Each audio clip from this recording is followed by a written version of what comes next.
Okay fellas, what I'm going to do today is I'm going to give you a short safety refresher on what you can expect and what's going to be expected of you whenever you come out on a construction site. I'm here on a Lone Star project in Mount Bellevue. We just completed frac 1. We're working on frac 2. So what we have here is we have two different work areas. We have an active unit, commissioned unit type work area, and we have a new construction work area. But the first thing you want to do whenever you come out to a project is you want to get up with the safety department. And the safety department is going to tell you any specifics that you need to know before you go into the area that you want to visit. The first thing you need to find out whenever you come to a construction site is what's the PPE requirements. If there's anything going on that you need to be aware of, and also where are the rally points? What are the evacuation alarms? Those are the key basics that you need to know. Now if you look behind me, you'll see frac 1. Frac 1 is right up this road. On the northeast corner is the control room.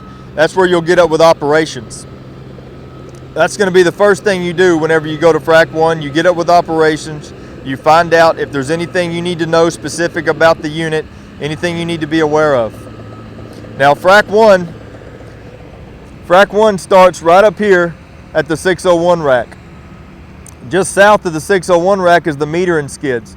You can see how they've already started building fences around this area. Now frac 1 extends all the way from 601 rack all the way down to the flare on the south side. Now this whole area, frac 1 is controlled by operations. All permitting is going to be done through operations, and there's some specific PPE requirements for frac 1. Frac 1, obvious, you have to have FRCs, hard hats, safety glasses, hearing protection, leather work boots. These are the basic PPE requirements for frac 1. Now if you look behind me, you'll see frac 2.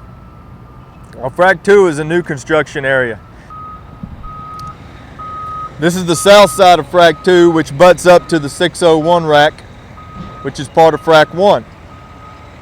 That's where the dividing line is. Starting at that fence to the south, everything is FRC. At that fence to the north, FRCs are not required. But we still need to make sure we have our hard hats, we have our safety glasses, we have our long pants and work boots. If you're going to be doing any climbing, of course, you're going to have your safety harness. You're also going to have your gloves. There are some areas where hearing protection is required depending on the noise levels in that area. But as always, we're going to use the buddy system. Nobody should be working alone in frac 1 or in frac 2. Always have a buddy. And definitely we want to fill out an STA. We get out to our work site, we see what's going on in that area, where we're going to be working, we fill out an STA. There are 4 alarms for the Lone Star frac 1 facility. There is a main facility evacuation siren, there is a gas release siren, there is a fire siren, and there is an all clear siren. This is the facility evacuation siren.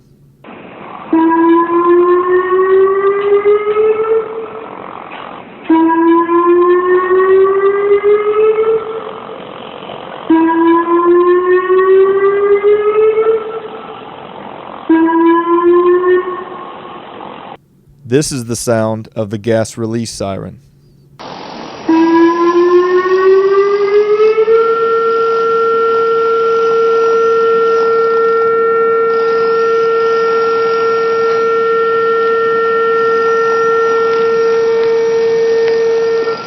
This is what the fire siren sounds like.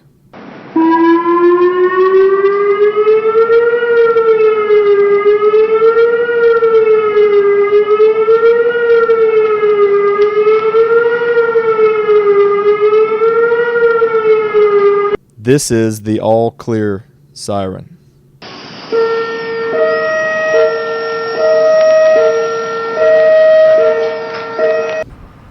Now, whenever you hear the alarms in frac 1 go off, whether it's the evacuation alarm, whether it's the gas release or the fire alarm, everybody in frac 1 and everybody in frac 2 is going to go ahead, stop what they're doing, and they're going to make their way to the lunch tent. At this point, it's important to get a head count So you're going to need to get up with the safety department member that you checked in with whenever you came to the job. You'll wait in the lunch tent or the main office until the all clear is sounded and you're given permission to go back into the work area. Now, the number one thing that we need to be aware of when we're going into the construction area is your surroundings. You need to know what's going on. Okay, now you've come out to the job site, you've gotten up with the safety department, you've talked to them about what you want to do, and they've talked to you about what the requirements are and what's going on in your area. What do you need to look out for in the construction area? Well, first of all, you got traffic. You've got all sorts of construction equipment moving about the site. You've got buggies, you've got work trucks, and these are on the perimeter roads mostly, but you need to be aware that they're going to be moving about the job. So always pay attention to your surroundings. When you get into the construction site, you know, within the perimeter roads, you need to be aware of the construction that's going on. There's a lot of overhead lifts you need to look out for. The rigging department does a good job at keeping people out of the way, creating awareness whenever they start making a lift, but nonetheless, you got to do your part and you got to look out for what's going on. The job starts off, we've got a lot of dirt work, we've got a lot of open holes. You need to be mindful of the barricades. There's going to be barricades around all excavations. We don't want anybody walking off into an excavation, so we barricade it. Be mindful of the barricades. Now, as the job progresses, you have fewer open holes, but the structure starts to get built and you begin to have overhead work. So definitely you got to pay attention to what's going on overhead. If you're underneath the structure, there's a good chance something's going on above you. So pay attention to the barricades that are on the ground, because most of the time overhead work is going to have a barricade and it's going to designate it as such. Now, sometimes there won't be a barricade. They'll have a ground man or a spotter. Now, these are short duration jobs. They're going to go up, they're going to hang a chain fall, whatever it may be. Listen to the direction of the spotter or the ground man. So we really need to be mindful of what could be going on overhead. Now, as a company, we've been pushing falling object prevention. We've rolled out a new program on the job, and it's going really well, but you never know. It's just a good idea not to walk below where people are working.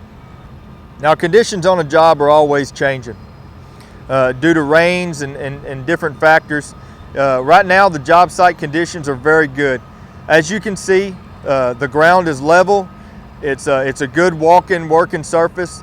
They're getting ready to bring in the towers. They're preparing some areas to lay down the towers. As you can see, we've got a couple of large open areas that are fairly well manicured, and it makes it easy to get around.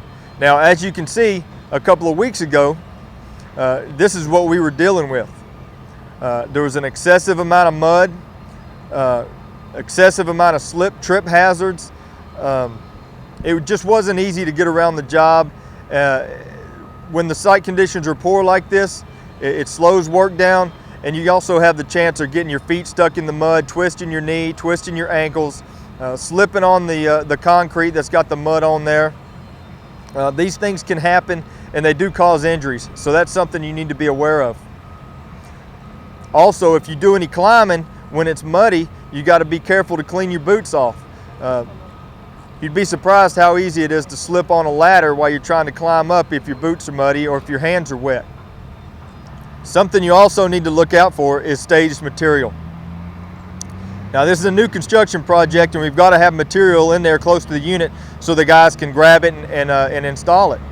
A lot of times you'll find little lay down areas or pipe spools ready to be installed, or iron ready to be installed, and they're having it staged right next to where they're working. It's a good idea to walk around these areas. Don't walk through it. Don't try to step over all this pipe. You could end up tripping, falling, hurting yourself. You catch yourself with your arm or you land on your knee, could result in an injury. We don't want that happening. So walk around the staged material. Do your best to plan your travel path appropriately. Okay, now let's talk about scaffolds. All scaffolds are inspected daily by a competent person. Before you use a scaffold, you need to check the tag and make sure it has been inspected by a competent person, and go ahead and give it a look and inspect it yourself. Make sure that the ladder has adequate access. Make sure you're not going to be in a bind trying to access the scaffold, because we find scaffolds with limited access sometimes. Okay, all scaffolds over 6 feet are going to require 100% tie-off. And also, for scaffolds that are 13 foot high and higher, they're also going to be equipped with a yo-yo. It's a retractable lanyard that it's required that we use that yo-yo if one exists.